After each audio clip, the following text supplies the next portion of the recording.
Fique por dentro. Entrevista. E o Fique por Dentro de hoje recebe o Dr. Cláudio Fernandes Correia, ele que vai falar a respeito de uma doença rara que chama analgesia congênita. Dr. Cláudio, tudo bom? Seja bem-vindo ao nosso programa. Bom dia, tudo bem? Como vai?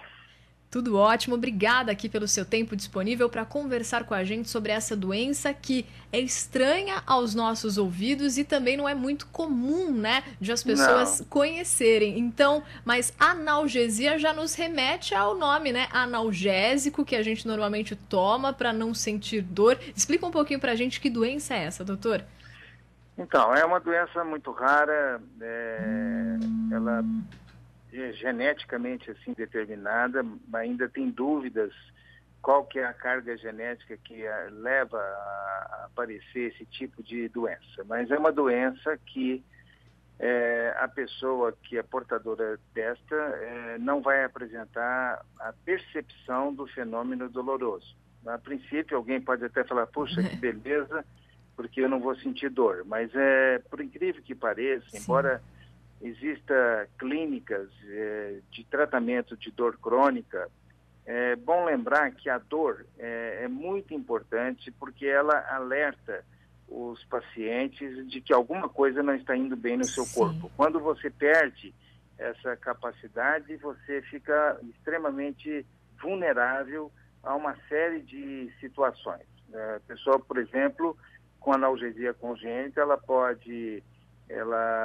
encostar numa chama, no fogo e ter o dedo queimado e ela não perceber isso. Se ela não estiver olhando, não vai perceber, porque dor não vai sentir. Sim. Então, se está jogando bola e tem uma fratura até exposta, não vai doer nada. Então, a pessoa não tem noção da gravidade do trauma que ela sofreu. Claro. E essas crianças, essas pessoas, na verdade, elas quase nunca sobrevivem, porque como elas vão tendo frequentes lesões, principalmente nas mãos, nos pés, na língua, porque às vezes mordem e tudo isso, e essas lesões, por não gerarem dor, não são cuidadas e vão virar um processo infeccioso, e muitas vezes o processo infeccioso dissemina e acaba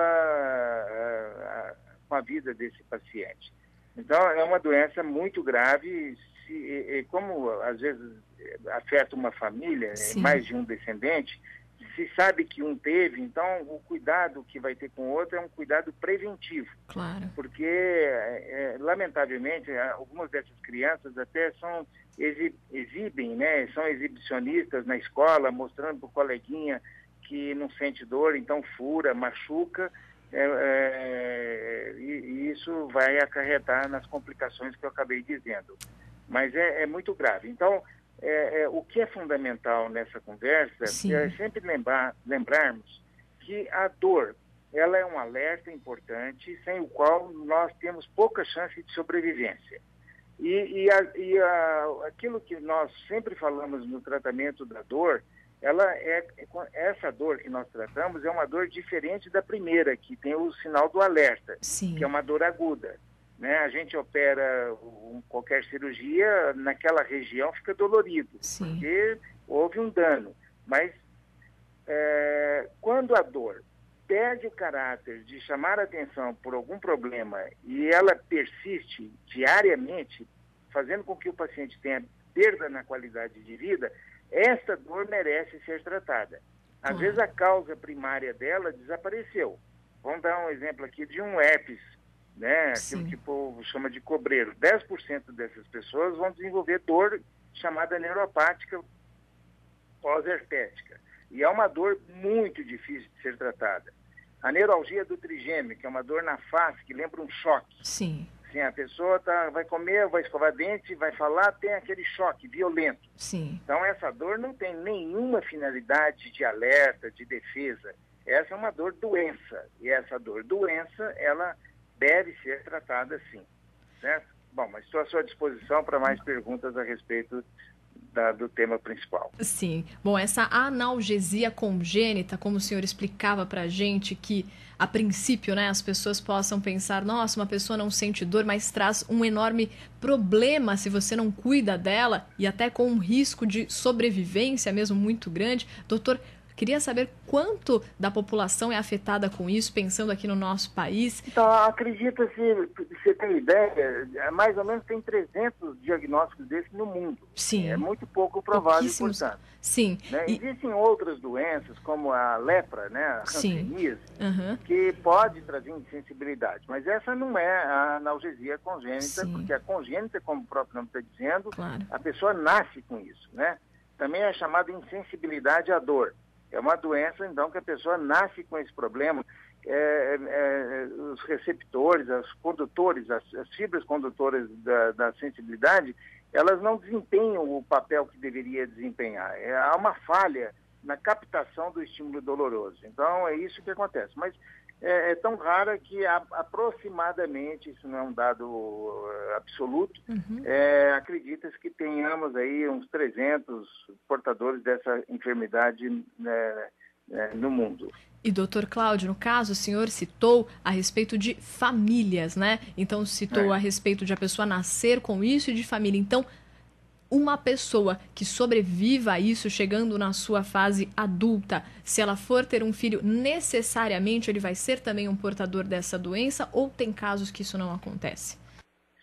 Então, o que é mais comum é porque essa pessoa portadora da analgesia congênita dificilmente chegaria a essa situação de casar, ter filhos e assim por diante. Mas quem gerou uma criança com analgesia congênita poderia gerar uma segunda, uma terceira.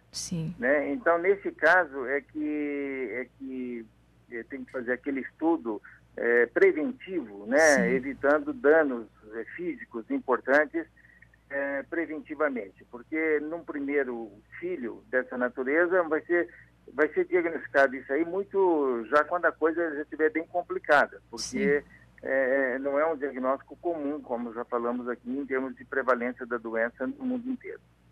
Certo, doutor. Bom, e no caso, então, de uma criança que nasceu com isso, os seus pais, de que forma essa doença chegou até a criança?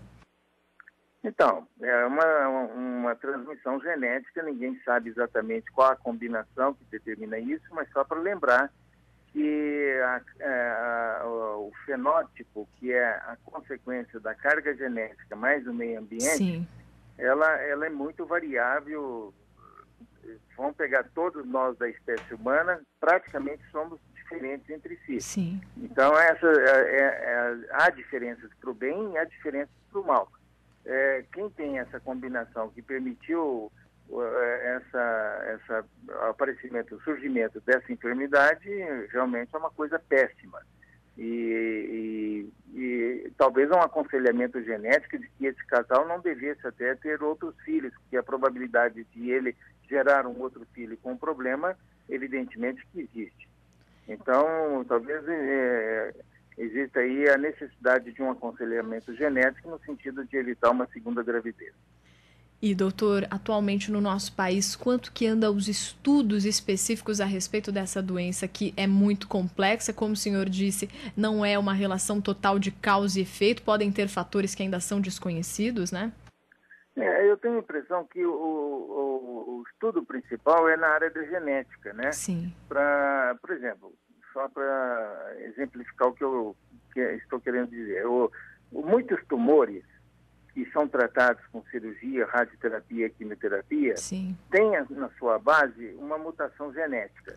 Então, é claro, alguns desses tumores, como meningioma, por exemplo, já se descobriu quais são os genes, o câncer de mama também, quais são os genes que estão relacionados com o surgimento dessa doença. Então, essa área, a engenharia genética, é que vai poder, fazendo um estudo genético das pessoas, saber se ela tem a predisposição e saber se é possível mudar esse padrão genético para que a doença não seja transmitida a outros descendentes. Então, eu acho que a engenharia genética que tem um papel, é claro que todos estão estudando isso, e outras doenças que têm aí um cunho de transmissão genética das enfermidades que assim se manifestam. E, doutor Cláudio, no caso o senhor falava aqui pra gente sobre essa analgesia congênita, mas também citou caso de analgesia no questão de não sentir dor e citou a lepra, né? Que outros tipos de doença que podem trazer, às vezes, uma falta de sensibilidade na questão da dor e com isso trazer prejuízos também para o corpo? Toda vez que existe uma lesão de raiz nervosa, por exemplo, todo mundo já ouviu falar no nervo ciático, né? Sim. Que está ali, desce da região lombar para a perna. E infelizmente esse atinge bastante pessoas, né? Quando há uma lesão do nervo, o nervo ele conduz fibras relacionadas com a parte motora, com o movimento, fibras da sensibilidade e as chamadas fibras neurovegetativas, que está relacionada ao arrepio, à coloração da pele, a inchaço e assim por diante. Então, quando há uma lesão, você passa, se a lesão for importante ou total, vamos supor um acidente de motocicleta em que há uma lesão medular ou de plexo ou de raiz nervosa, então você pode ter uma insensibilidade daquele segmento em que houve a lesão, danificando a todo aquele suprimento nervoso daquela área. Sim. Algumas doenças também, como na lepra que eu citei, ela vai ter uma anestesia ou uma diminuição da sensibilidade. Anestesia é a ausência absoluta da sensibilidade, mas você pode ter isso parcialmente, é chamado de hipoestesia, né? Então, os traumas, por exemplo, um derrame, um infarto cerebral, também pode levar a áreas de anestesia. Então, são várias as enfermidades, na grande maioria das vezes, são situações adquiridas, então, ao longo da vida do paciente, ou traumáticas, ou por hemorragia, por acidente vascular cerebral, ou através de processo que envolva bactérias, vírus e assim por diante, que é o caso, por exemplo, aí da doença contagiosa, que é a lepra. Doutor, eu queria agradecer aqui o seu tempo conversando com a gente hoje. O doutor Cláudio Fernandes Correia, que é neurocirurgião funcional, especialista em dor e tratando desse assunto que é raro, mas dando oportunidade para todos os nossos ouvintes conhecerem um pouco mais desse tema. Então, gostaria de agradecer o seu tempo aqui e deixar o espaço também para o senhor colocar as suas considerações finais. Olha, é um prazer assim levar informações a quem está nos ouvindo, porque essas informações nem sempre, mesmo os profissionais, não têm o hábito, porque dentro da escola, na formação de cada um de nós, não existe na grade curricular a área da dor. Então, essas informações são sempre adquiridas depois, ou paralelamente no curso de formação profissional, ou depois de terminado esse curso de formação profissional. Então, falar sobre essas doenças crônicas, sobre a neuralgia do trigêmeo, sobre a dor pós-herpética, a analgesia congênita da dor, tudo isso, para mim, é um grande prazer e eu estarei sempre à disposição. E para nós também é um grande privilégio mesmo receber uma pessoa que entenda muito bem do assunto e consiga também passar de uma maneira clara para que outros possam adquirir um pouco também desse conhecimento. Então, doutor, muito obrigada e até uma próxima entrevista. Muito obrigado. Tchau.